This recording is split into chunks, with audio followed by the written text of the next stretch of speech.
The break room always smelled like burnt plastic and old mop water. I was sitting at a dented metal table with a paper cup of vending machine coffee, trying to convince myself it didn't taste like hot cardboard. It was just past 5 a.m., and the servers downstairs were humming like sleeping beasts. I had another 3 hours before I could go home. Then the elevator dinged. I glanced up, expecting maybe one of the overnight techs had forgotten their badge again.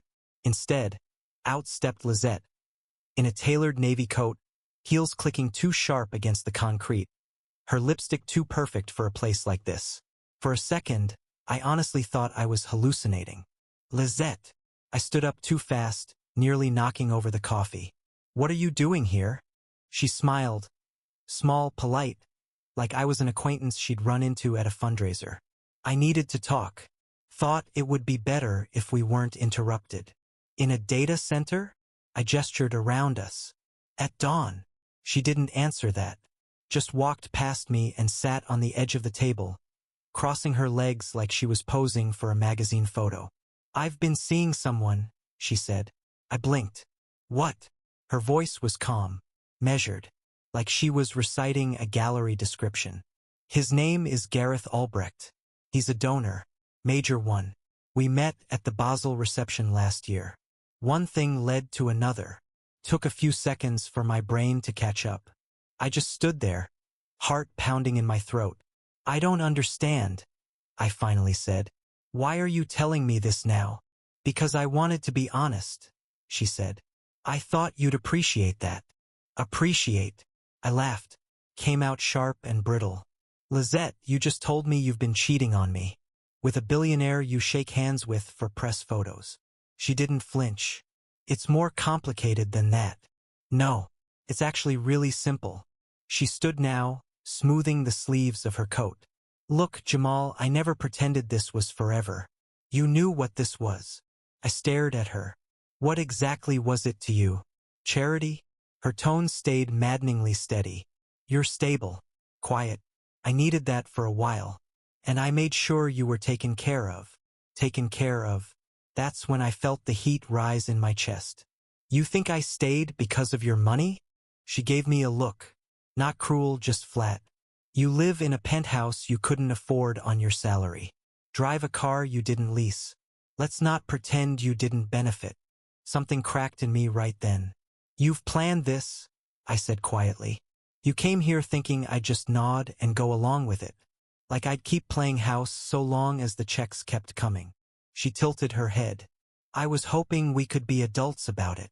I looked around at the stained walls, the flickering fluorescent light overhead, then back at her, calm, polished, untouched by the dirt she just dropped into my life.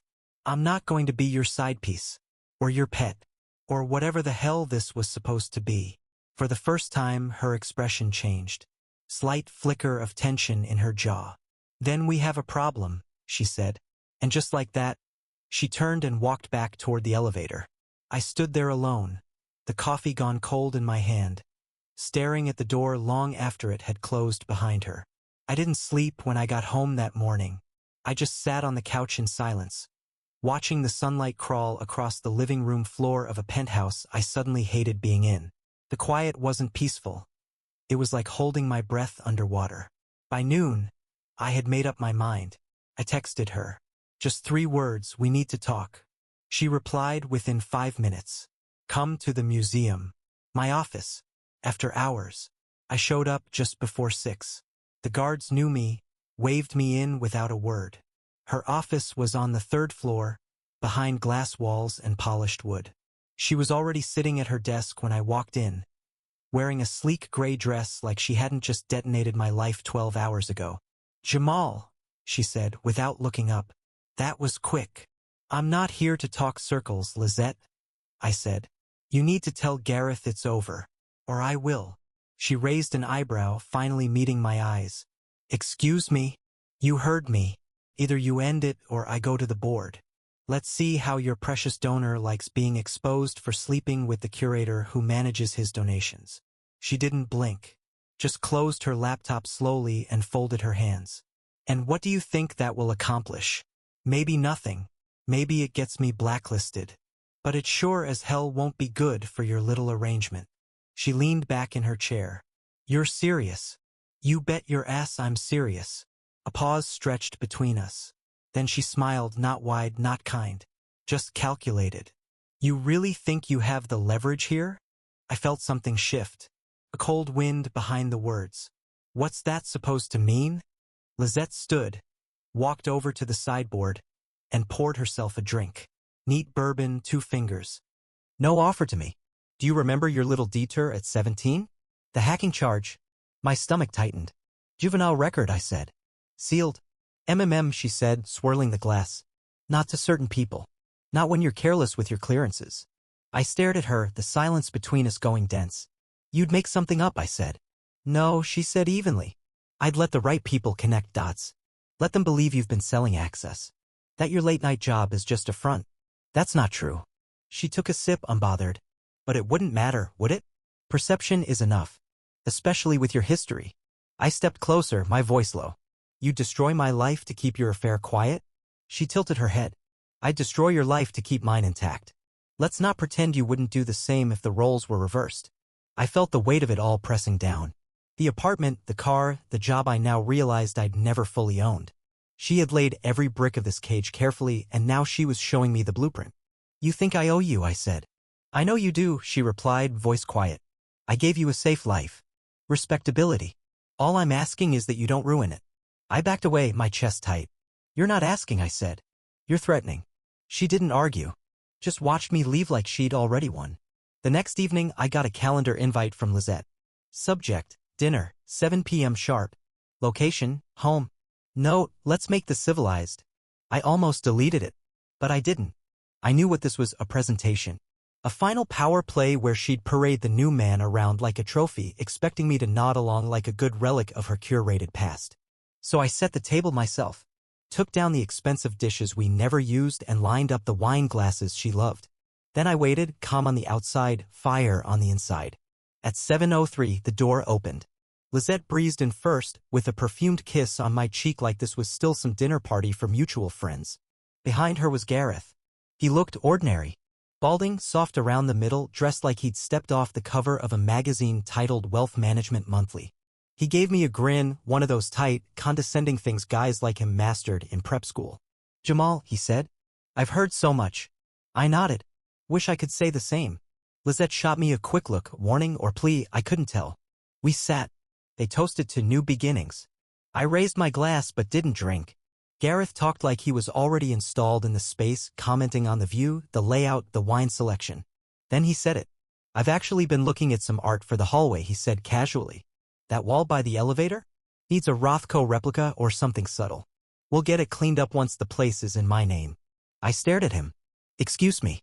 He chuckled like I'd made a joke. Lizette mentioned you'd probably be moving out soon. Figured I'd take over the lease. Lizette didn't meet my eyes. She just buttered her bread like none of this mattered. That's bold, I said. I like to plan ahead, Gareth replied. Besides, with your situation, I imagine cash flow will be a little tight once things unravel. I leaned back. You think you're about to watch me fall apart, don't you? He grinned wider. I think it's time you accept where you belong in the ecosystem. You were a stepping stone. Useful, but not essential. I smiled. The kind of smile that made Lizette finally look up. Gareth, I said calmly, you're not the first rich man to think he can buy loyalty. I don't buy loyalty, he said. I win it. And I crush resistance. It's what I do. I nodded slowly. That's funny. Because all I see is a man who walked into another man's home, eating another man's dinner, trying to measure himself by the size of his wallet. His face darkened. You might want to watch your tone. Why? I asked. Afraid I'll embarrass you in front of your hostess? Lizette cleared her throat sharply. Let's keep this from becoming childish. No worries, I said, standing. We're all adults here. I just wanted to get a good look at the man I'm supposed to be scared of. I looked Gareth up and down slowly like I was inspecting a used car I had no intention of buying. He stood a little too fast. You'll regret crossing me. I already regret answering the door, I said. I picked up my plate, walked it to the sink, and ran the water without another word. Behind me, I heard Gareth mutter something under his breath. And I smiled again, because the clock had just started ticking. The next morning, I was up before the sun. Not because I couldn't sleep, because I didn't want to. I had clarity now. That dinner, that smug little power display? It told me everything I needed to know. So I started making moves. First call went to my employer. I quit. No 2 weeks. No bridge to save. Just a cold, simple resignation. Effective immediately. The next call went to my sister in Atlanta. Technically, the penthouse was hers. Bought under a trust set up by our late uncle, protected by legal insulation thicker than any of Gareth's threats. Still good to use the place for a while? I asked. She didn't even hesitate. Of course. You're the only reason I didn't sell it already. Just don't throw any raggers. I smiled. No promises. I spent the day shutting down every tie they thought they had on me. Credit cards. Bank accounts. I called my union contact to put a note in the record. I was voluntarily unemployed. No wages to garnish. Nothing to threaten. Nothing to take. By the time I sat back on the couch that evening, I felt cleaner than I had in weeks. Lizette and Gareth showed up just past 9. I let them in. Calm. Dressed down in sweats. No need to impress anyone anymore. What is this? Gareth said, walking in like he owned the place. I just got word from the board that you left your job. Yeah, I said, sipping coffee from the chipped mug they always made fun of. I resigned. Needed a change. Lizette was stiff, unreadable. She looked around like the room was booby-trapped. You're being reckless, she said.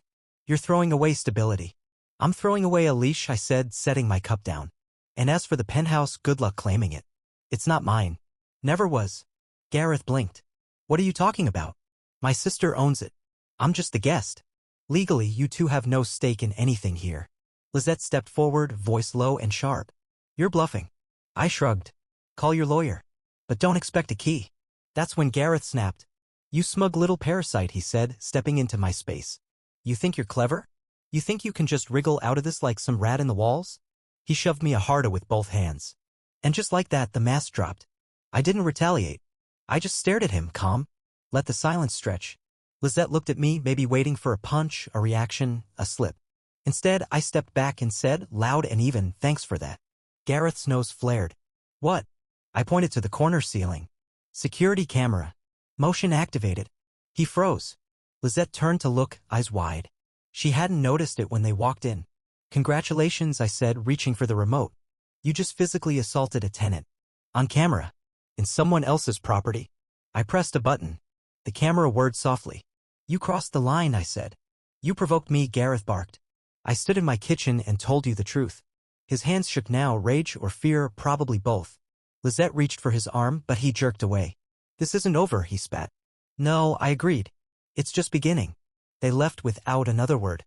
As the elevator doors closed, I opened my phone and backed up the footage to 3 cloud drives. Just in case. Because Gareth thought he walked in with power. But he just gave me the ammo. 2 nights later, they came back. I knew they would. Lizette texted me an hour before. He wants to make peace. Don't escalate. I didn't reply. I had already made my calls. At exactly 8 p.m., the doorbell rang. I opened it slow. Gareth stood there with a fake smile and a sheet cake in a white box. Happy belated, the icing said, written in blue script across a mountain of pink frosting roses. His idea of humor, I guess. Look, man, he said, stepping inside uninvited. Let's be real. We got off on the wrong foot. It's been tense, but this doesn't have to get messy. Lizette followed behind him, wearing a tight white dress like we were filming some daytime drama. She didn't speak. Just watched me like she was waiting for something to crack. I didn't say anything. Just motioned toward the kitchen island. Gareth set the cake down like he was making an offering. Thought it'd be nice, he said. Start fresh. He opened the lid. The smell of sugar hit me hard, artificial and overdone. You want a slice? He asked, grabbing the knife like we were best buddies at a picnic. That's when I spoke. Calm. Clear. This isn't your apartment. And it never will be. Gareth froze. Then he laughed. Still on that. You're trespassing, I added. Get out.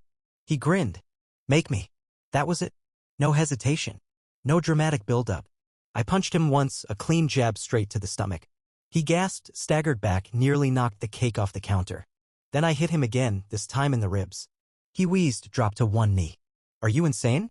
I grabbed him by the collar and yanked him up. This is me being polite, I said, dragging him across the floor. Jamal? Lizette shouted, lunging forward. She didn't make it far. From the hallway came the thud of boots, then a voice cold enough to make the room freeze. Don't. Leona stepped into view. She was 6 feet tall, hair in a tight braid, eyes like a sniper's scope. Ex-military. My cousin. My ace. Lizette barely got a word out before Leona had her against the wall, arm twisted behind her back. Try me, Leona said. Please. Gareth was flailing now, trying to get loose. I didn't let go. I hauled him out of the apartment like trash on a collection day. His shoes scraped across the hallway tiles, his breath wheezing with every step. Let me go, you maniac, he shrieked.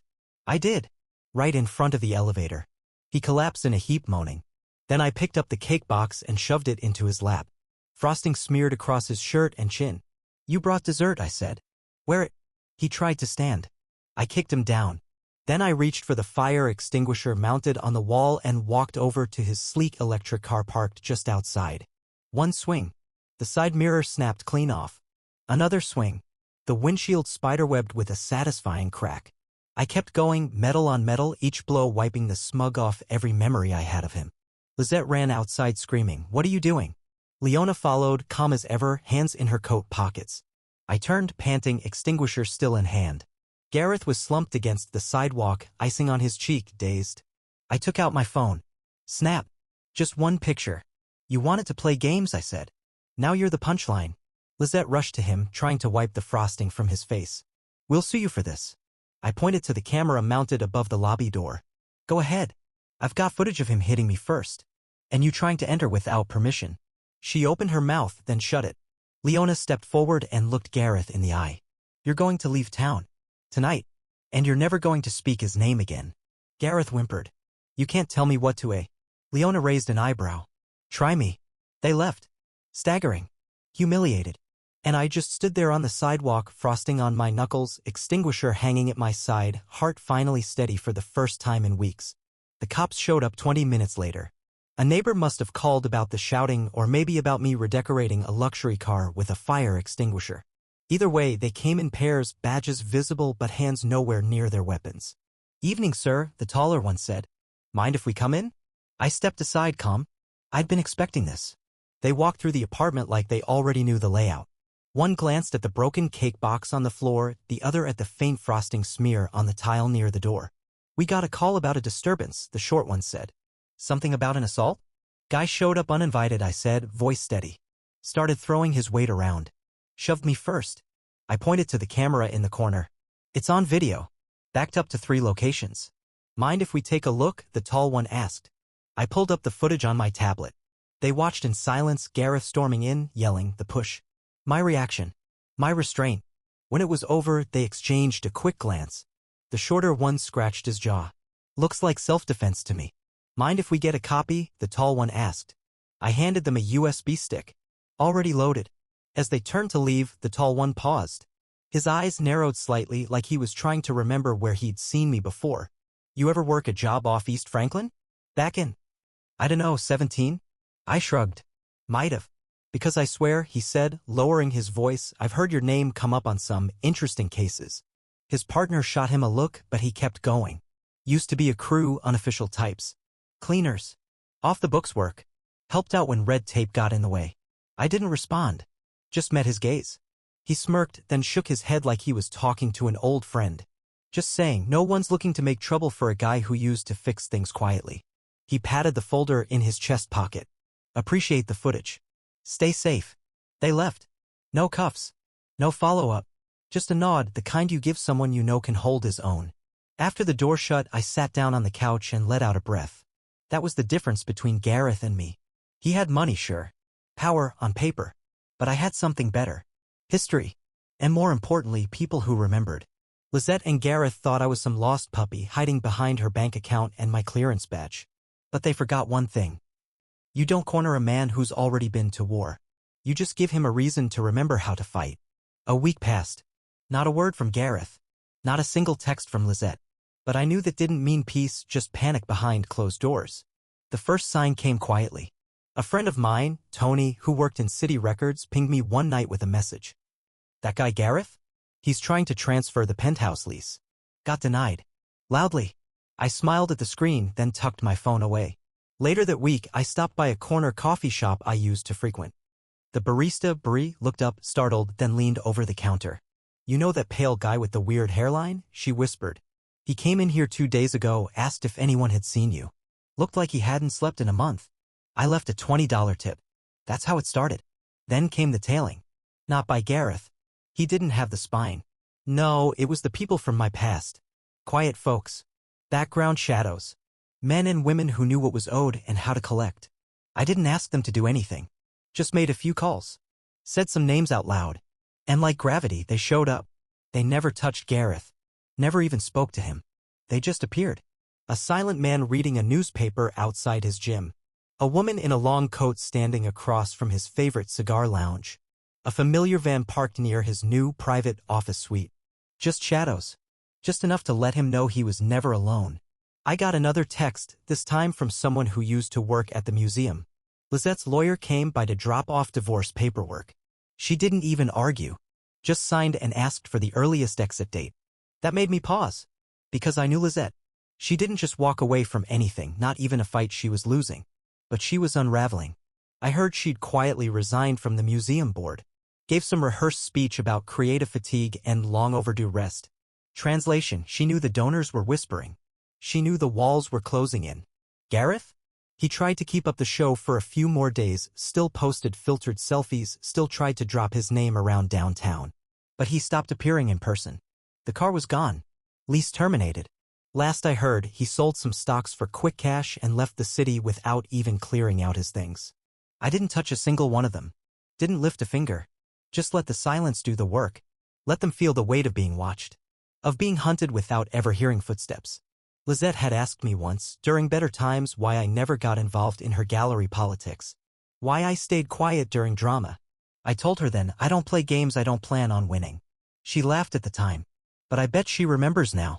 It was about 3 weeks later, deep into one of those sleepless nights where the city feels like it's breathing slower than usual. I'd gone out for a drive, no destination, just me and the empty roads. Sometimes silence says more than closure ever could. I was heading south on 89, somewhere past the old bridge, when I saw it. A rust-colored compact sedan. Dented rear bumper. Out-of-state plates. No stickers. No style. I pulled up behind it at a light and didn't even have to see their faces. I knew. Lizette was in the passenger seat, hair tied back, sunglasses on, even though it was nearly midnight. Gareth was hunched over the wheel, scanning the GPS like he was hoping it would take him somewhere that didn't exist. They were fleeing something. Not physically. Spiritually. They had the look of people trying to outrun a truth they couldn't say out loud. I stayed behind them, one car length back, headlights steady. We drove like that for a while, no horns, no sudden moves. Just tension in the air, thick and quiet. Then Gareth noticed. He stiffened, glanced at the rearview mirror, said something to Lizette, who turned, recognized me instantly, and froze. She said nothing. She didn't wave. Didn't mouth anything. Just turned back to face forward, jaw tight, eyes down. I gave them another block. Then I crept closer. Tapped my brights once. Gareth panicked. You could see it in the way the car jerked, like he couldn't decide whether to speed up or pull over. He chose wrong. They veered off at the next exit too fast, skidding slightly as they turned into an abandoned gas station lot. I followed them in. They stopped under a flickering security light, engine idling. I got out calm as ever. Popped the tab on the beer I grabbed earlier from the corner store. Took a sip. Walked slowly toward them, bottle in hand. Their windows stayed up, doors locked. Good instinct. I took one last swig, then placed the empty can gently on the roof of their car, right above Gareth's head. Tap. A tiny sound. But it hit like thunder. I leaned down, looked through the glass. Gareth wouldn't meet my eyes. Lizette did. And I held her gaze for a long second. No rage. No words. Just the final nail. Then I stepped back and said, loud enough to hear through the glass. Move. They did. No questions. No excuses. Just drove away into the dark like ghosts who finally knew they were dead to the world that mattered. I stood there, watching their taillights disappear, feeling nothing but air in my chest. Not joy. Not grief. Just silence. The kind that follows victory when there's no one left to fight.